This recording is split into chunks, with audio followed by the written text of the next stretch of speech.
Hello all சிபிஎஸ்சியோட last recent important update என்ன அப்படின்னு பார்த்தீங்கன்னா 10th போர்டு எக்ஸாம் செகண்ட் எக்ஸாமினேஷனுக்கான எல்ஓசி கேட்டு அனுப்பியிருக்காங்க. ஸோ ஃபர்ஸ்ட் எக்ஸாம் முடிஞ்சிருச்சு. செகண்ட் எக்ஸாம் ரிசல்ட்டுக்கு அப்புறம் அவங்க எல்ஓசி ஃபைல் பண்ண சொல்லியிருக்காங்க. டீட்டெயிலாக என்னன்னு பார்ப்போம். எல்ஓசி சப்மிஷன் ஃபர்ஸ்ட் ஃபேஸ் இன்னையிலேருந்து இன்னைக்கு date 18. So last that is நேத்து ஜிஓ பாஸ் பண்ணியிருக்காங்க. என்னன்னா இப்போ ஒரு பையன் எக்ஸாம் எழுத விருப்பப்படுறான்.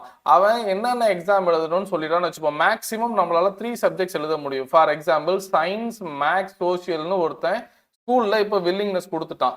அது எல்ஓசி சப்மிஷன் ஃபர்ஸ்ட் ஃபேஸ். ஓகேவா? இன்னும் ரிசல்ட் வரல. இன்னையிலேருந்து 31 வரைக்கும் உங்க வில்லிங்னஸ் நீங்க ஸ்கூல்ல கொடுக்கலாம். ஒரு கேண்டிடேட் எடுத்துப்போம். அவன் சயின்ஸ், மேக்ஸ், சோசியல் சயின்ஸ் கொடுக்குறான். ஓகேவா?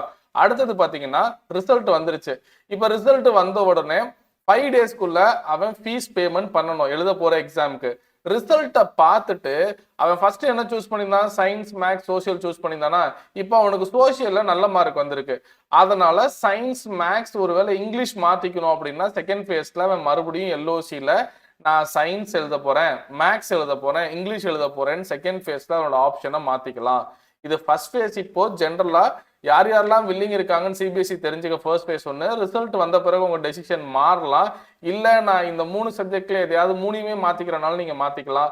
அப்போ நீங்க இந்த 5 டேஸ்க்குள்ள ஃபீஸ் பே பண்ணிட்டு எத்தனை எக்ஸாம் எழுத போறீங்க? 3 எக்ஸாம் இல்லை சார், நான் ஃபர்ஸ்ட் 3 வில்லிங்னஸ் கொடுத்துருந்தேன், இப்போ 2 எக்ஸாம் தான் எழுதுறேன் அப்படின்னா அந்த 2 எக்ஸாமுக்கு உங்க வில்லிங்னஸை கொடுத்துட்டு அதுக்கு தகுந்த ஃபீஸ் பே பண்ணிக்கணும். அதுக்கப்புறம் மறுபடியும் இன்னொரு சான்ஸ் என்ன கொடுக்குறாங்க அப்படின்னா இந்த 5 டேஸ்க்கு அப்புறம் 7th டேல நீங்க லேட் ஃபீயோட திருப்பி நீங்க உங்க வில்லிங்னஸை கொடுக்கலாம். கண்டிப்பா எல்ஓசியில் உங்க நேம் இல்லைன்னா உங்களுக்கு ஹால் டிக்கெட் வராது, நீங்க எக்ஸாம் எழுத முடியாது. ஸோ 3 ஸ்டேஜ்ல உங்ககிட்ட அகைன் அண்ட் அகைன் அவங்க கன்ஃபார்ம் பண்ண ட்ரை பண்றாங்க. ஃபர்ஸ்ட் 3 எக்ஸாம் வில்லிங்னஸ் கொடுத்தேன், லாஸ்ட் இதில் நான் ஒன்று தான் எழுத விருப்பப்படுறேன்னா நீங்கள் ஒன்று மட்டும் எழுதிக்கலாம். என்னை பொறுத்த வரைக்கும் நிறைய பேர் மேக்ஸ் அட்டன் பண்ணுவாங்கன்னு நினைக்கிறேன். மேக்ஸ் அட்டன் பண்ணலாம். இப்போ நீங்கள் ஜேஇ நீட் ப்ரிப்பேர் பண்ணிட்டு இருக்கீங்க அப்படின்னா நீங்கள் ஒரு ப்ரிப்பரேஷனை சீக்கிரம் ஸ்டார்ட் பண்ணிடணும். ஸோ மேக்ஸ் மட்டும் எழுதிட்டு அதில் ஒரு 10 டேஸ் ப்ரிப்பரேஷன் எடுத்துக்கோங்க. இந்த வாரம் சொல்ல போனால் இப்போ ஒரு எக்ஸாம் முடிஞ்சு 10 டேஸ் ஆகுது. நீங்கள் இப்போ இருந்தே படிக்க ஆரம்பிச்சிடலாம். மேக்ஸ் எக்ஸாம் என்ன கொடுக்குறாங்களோ லாஸ்ட் 10 டேஸ் மட்டும் மேக்ஸ் ப்ரிப்பேர் பண்ணி அந்த எக்ஸாம் எழுதி உங்கள் ஸ்கோரை பூஸ்ட் பண்ணிக்கலாம். இது ஒரு நல்ல ஆப்பர்ச்சுனிட்டி அப்படின்னு சொல்லலாம். மற்றது நிறைய கொடுத்துருக்காங்க, இன்னும் டீட்டெயிலாக கொடுத்துருக்காங்க.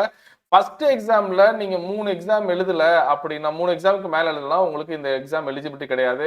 என்னை பொறுத்த வரைக்கும் அப்படி எழுதாம யாரும் இருக்க போறது கிடையாது. ஸோ 2025ல ஃபெயிலா போனவங்களும் இந்த கம்பார்ட்மெண்ட் எக்ஸாம் எழுதலாம் அப்படின்னு கீழே நிறைய டீட்டெயில்ஸ் கொடுத்துருக்காங்க. பட் பசங்களுக்கு இப்போ நான் சொன்ன டீட்டெயில் போதும்னு நினைக்கிறேன்.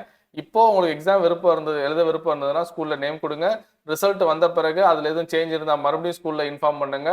5th டேக்குள்ள எல்லாத்தையும் முடிச்சுக்கோங்க. லேட் ஃபீஸ் வரைக்கும் போக வேண்டாம். All the best and keep on வாட்சிங்.